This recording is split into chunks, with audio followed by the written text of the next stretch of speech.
Hi friends, ഇന്ന് നമുക്ക് ഒരു അടിപൊളി കടുക്ക ഫ്രൈ ഉണ്ടാക്കുന്നത് എങ്ങനെയെന്ന് നോക്കാം. അപ്പോൾ അതിനായിട്ട് നമുക്ക് ഇവിടെ ഇത്രയും കടുക്കയാണ് കിട്ടിയിരിക്കുന്നത്. ആദ്യം അത് നന്നായി കഴുകി വൃത്തിയാക്കിയതിന് ശേഷം ഒരു ചട്ടിയിൽ വെച്ചിട്ട് നമുക്ക് നന്നായിട്ട് തിളപ്പിച്ചെടുക്കേണ്ടതുണ്ട്. ചൂടാക്കിയെടുക്കുക നന്നായിട്ട്. തിള വരുന്നതിനനുസരിച്ച് നമ്മളതിങ്ങനെ ഇളക്കി കൊടുക്കണം. ഒരു 4 മിനിറ്റ് നേരം നമ്മൾ തിളപ്പിക്കുമ്പോൾ അതിൻ്റെ വായ്ഭാഗം കണ്ടോ, മിക്കവാറും എല്ലാത്തിൻ്റെയും വായ്ഭാഗം തുറന്നു വന്നിട്ടുണ്ട് കണ്ടോ. ഇങ്ങനെ തുറക്കുന്ന രീതിയിലായാൽ നമുക്ക് സ്റ്റൗ ഓഫ് ചെയ്തിട്ട് നമ്മുടെ കടുക്ക തണുപ്പിക്കാൻ വെക്കണം. തണുക്കാതെ അത് നമ്മൾ എടുത്താൽ അതിൻ്റെ ഉള്ളിലൊക്കെ വെള്ളം കയറിയിട്ടുണ്ടായിരിക്കും. അതെല്ലാം നമ്മുടെ കയ്യുമ്മലായിട്ട് നമുക്ക് ചൂട് അനുഭവപ്പെടും. അതുകൊണ്ടാണ് കുറച്ച് നേരം, ഒരു 5 മിനിറ്റ് നേരമൊക്കെ വെച്ച് നമുക്ക് ഏകദേശം മനസ്സിലാക്കാം അത് തണുത്തെന്ന്. പിന്നെ അതിൽ നിന്ന് ഓരോന്നും നമുക്ക് എടുത്തിട്ട് മേൽഭാഗത്തു നിന്നുള്ളതൊക്കെ കുറച്ച് എടുത്തിട്ട് മാറ്റി വെച്ചിട്ട് ഓരോന്നും നമുക്ക് നന്നാക്കി എടുക്കാം. ഇങ്ങനെ എടുത്തിടുമ്പോൾ നമുക്ക് കാണാം ചിലതിൻ്റെ എല്ലാം വായ്ഭാഗം തുറക്കാതെ തന്നെ അതിൽ കിടക്കുന്നുണ്ടായിരിക്കും. അത് നമുക്ക് കൈ ഉപയോഗിച്ച് വേർപ്പെടുത്തുക എന്നത് ബുദ്ധിമുട്ടാണ്. അതുകൊണ്ട് അത് അവിടെ തന്നെ വെച്ചിട്ട് ഒന്നും കൂടെ നമ്മൾ ആ വായ് തുറക്കാത്ത കടുക്കയുണ്ടല്ലോ അത് ഒന്ന് തിളപ്പിച്ചാൽ തുറന്നു വരും. ബാക്കി നമുക്ക് ഉള്ളിൽ നിന്നും വേർപ്പെടുത്തി എടുക്കാം.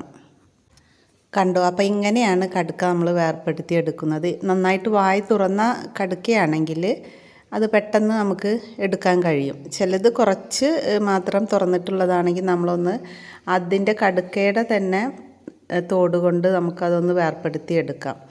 ചിലർ ഇത് പച്ച കടുക്ക തന്നെ ഇങ്ങനെ വേർപ്പെടുത്തി എടുക്കുന്നത് കാണാറുണ്ട്, പുഴുങ്ങി വെക്കാതെ. അത് കുറച്ച് ബുദ്ധിമുട്ടുള്ളതാണ്. പക്ഷെ അങ്ങനെയാകുമ്പോൾ അതിൻ്റെ ഉള്ളിലത്തെ ഈ മാംസളമായ ഭാഗം നമുക്ക് വൃത്തിയിൽ കിട്ടുകയുമില്ല. കാരണം അത് ഒരു വേറെ രീതിയിലായിരിക്കും കിട്ടുക. ഇതാകുമ്പോൾ നമുക്കൊന്ന് പുഴുങ്ങിയാൽ നല്ല വൃത്തിയിൽ കിട്ടും. ശരിക്കും പറഞ്ഞാൽ കടുക്ക കിട്ടിയാൽ അത് നമ്മൾ വൃത്തിയായി നന്നാക്കി വെച്ചിട്ട് അത് റോസ്റ്റ് ചെയ്ത് എടുത്ത് കഴിക്കുമ്പോഴത്തേനും ഒരുപാട് പണികളുണ്ട്. തോട് കളഞ്ഞു കഴിഞ്ഞാലും കടുക്കയുടെ ഉള്ളിൽ ഒരു ചളിയുള്ള ഭാഗമുണ്ട്. കൂടാതെ ഒരു പുല്ല് പോലെയുള്ള സാധനം ഉണ്ടായിരിക്കും. അത് നമ്മൾ മുറിച്ച് കളയണം. ചളിയുള്ളത് നമ്മൾ അതും മുറിച്ച് കളയേണ്ടതുണ്ട്. കണ്ടോ, ഇതാണ് കടുക്കയുടെ ബാക്ക് സൈഡിലുള്ള ചെളിയുള്ള ഭാഗം. ഇപ്പോൾ നമ്മൾ പുറത്തുനിന്ന് ഹോട്ടലിൽ നിന്നൊക്കെയും കഴിക്കുമ്പോൾ നമുക്ക് ഇതൊന്നും കളഞ്ഞിട്ടൊന്നുമല്ല ഫ്രൈ ചെയ്ത് തരുന്നത്. പക്ഷേ ഇത് ചിലർക്ക് വയറുവേദന ഉണ്ടാക്കും എന്ന് പറയപ്പെടുന്നു. അതുകൊണ്ട് നമ്മളത് കളയേണ്ടതുണ്ട്. വീട്ടിലൊക്കെ വയ്ക്കുമ്പോൾ നമ്മൾ എന്തായാലും അത് കളയും. അതിൻ്റെ പുല്ലുള്ള ഭാഗം ഒഴിവാക്കും. ഒരു നാരുണ്ടായിരിക്കും. എല്ലാം ഒഴിവാക്കിയിട്ട് വേണം കടുക്ക ഉപയോഗിക്കാൻ. കണ്ടോ, ഇപ്പോൾ ഇത്രയും ഭാഗം കടുക്കയുടെ ഉള്ളിൽ നിന്ന് നമുക്ക് കിട്ടിയ വേസ്റ്റാണിത്. ചെളിയാണ് അതിൻ്റെ ഉള്ളിലുള്ളത്. ഇതെല്ലാം കഴിഞ്ഞിട്ട് ഒരു 2-3 തവണ നന്നായി കഴുകിയെടുക്കണം നമ്മുടെ കടുക്ക.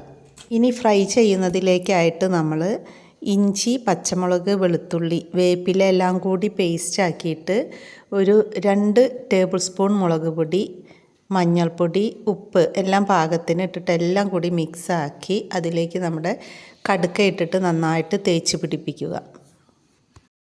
പിന്നെ ഇതിൽ ഞാൻ കുറച്ച് ചിക്കൻ മസാലപ്പൊടിയും അതുപോലെ ഒരു 10-15 പെരുംജീരകവും ഇട്ടിട്ടുണ്ട്. അതെല്ലാം കൂടി നന്നായിട്ട് മിക്സ് ചെയ്തിട്ട് ഒരു അരമണിക്കൂർ നേരം വയ്ക്കുക. അതിന് ശേഷമാണ് നമ്മൾ ഫ്രൈ ചെയ്തെടുക്കേണ്ടത്. ഇനി അതിനായിട്ട് നമ്മൾ പാൻ സ്റ്റൗവിൽ വെച്ച് പാൻ ചൂടായാൽ അതിൽ വെളിച്ചെണ്ണ ഒഴിക്കുക. അതിൻ്റെ കൂടെ തന്നെ നമ്മളൊരു 2-3 തണ്ട് വേപ്പിലയും ഇടണം. എന്നിട്ട് അതിലേക്ക് നമ്മുടെ കടുക്ക ഒരു സ്പൂൺ കൊണ്ട് എടുത്തിടുക.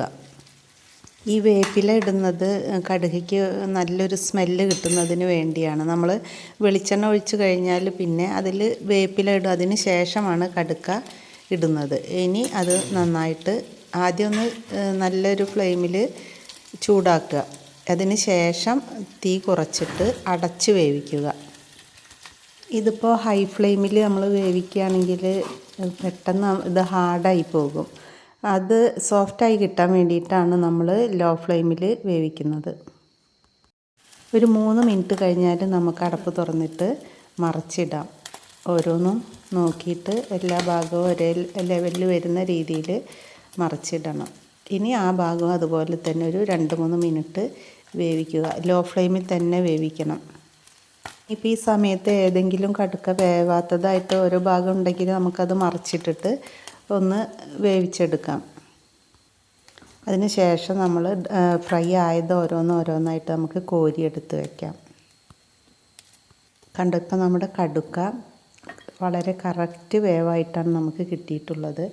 അപ്പോൾ വെന്ത് ഒരുവിധം ഡാർക്ക് കളറായി വരുന്നതിനനുസരിച്ച് നമുക്ക് എടുത്ത് മാറ്റി വയ്ക്കാം. ചില ഭാഗത്തൊക്കെ നമുക്ക് കുറച്ചൊരു കളറിന് ബ്രൗൺ ആയിട്ടുണ്ടായിരിക്കില്ല. അപ്പോൾ അതുകൊണ്ട് ഡാർക്കായി വരുന്നത് നമ്മൾ ആദ്യം എടുത്ത് വയ്ക്കുക, ബാക്കിയുള്ളത് അതിനനുസരിച്ച് എടുക്കുക. അപ്പോൾ ഇത്രയും ആയാലും നമ്മുടെ കടുക്ക ഫ്രൈ റെഡി ആയിട്ടുണ്ട്. നല്ല സ്മെല്ലും നല്ല ടേസ്റ്റുമുള്ള കടുക്ക ഫ്രൈ ആണത്. എല്ലാവരും ഒന്ന് വീഡിയോ കണ്ടിട്ട് ഉണ്ടാക്കി നോക്കുക. എന്നിട്ട് നിങ്ങൾക്ക് ഇഷ്ടപ്പെട്ടാൽ ലൈക്ക് ചെയ്യുക, ഷെയർ ചെയ്യുക, സബ്സ്ക്രൈബ് ചെയ്യുക. താങ്ക്